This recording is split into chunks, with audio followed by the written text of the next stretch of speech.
Hello guys, আসসালামু আলাইকুম। কেমন আছেন সবাই? আশা করছি সবাই আল্লাহর অশেষ কৃপায় ভালো আছেন। নতুন ভিডিওতে আপনাদের স্বাগতম। আজকের ভিডিওটিতে থাকছে তেওতা জমিদার বাড়ির ইতিহাস ও ঐতিহ্য। মানিকগঞ্জের দর্শনীয় স্থানগুলোর মধ্যে তেওতা জমিদার বাড়ি ঐতিহ্য ও দৃষ্টি নান্দনিকতার দিক দিয়ে অনন্য। এর অবস্থান মানিকগঞ্জের শিবালয় উপজেলার তেওতা ইউনিয়নের তেওতা গ্রামে। জানা যায় পঞ্চানন সেন নামে এক ব্যক্তি ৭.৩৮ একর জমি নিয়ে ১৭০০ শতকে এই প্রাসাদটি নির্মাণ করেছিলেন। এই প্রাসাদের পূর্ব দিকে রয়েছে লালদিঘি অন্দরমহল। এই প্রাসাদের দক্ষিণ পাশে রয়েছে টালির তৈরি বিশাল আকৃতির কাছারি ঘর। পাশে আছে ৭৫ ফুট উচ্চতার নবরত্ন মঠ। নবরত্ন মঠের পশ্চিম দিকে রয়েছে শান বাঁধানো পুকুরঘাট। জমিদারদের উপাসনালয় হিসেবে লালদিঘি ময়দানের মাঝখানে রয়েছে একটি নাট মন্দির।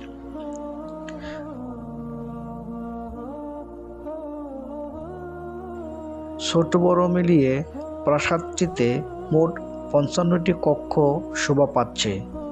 পঞ্চানন সেন প্রাসাদটি নির্মাণ করলেও পরবর্তীতে হেমশঙ্কর ও জয়শঙ্কর নামে দুই ব্যক্তি এখানে জমিদারি প্রতিষ্ঠা করেন, কিন্তু ভারত বিভক্তির পর তারা দেশ ত্যাগ করলে প্রাসাদটি পরিত্যক্ত হয়ে যায়।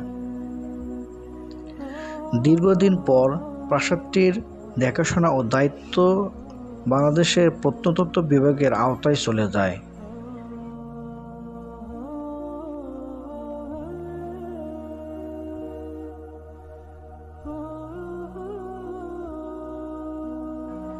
জাতীয় কবি কাজী নজরুল ইসলামের পত্নী প্রমীলার পৈতৃক ভিটা এই প্রাসাদ সংলগ্ন হওয়ায় এই জমিদার বাড়ি ঘিরে কবি এবং কবি পত্নীর বহু স্মৃতিচিহ্ন রয়েছে।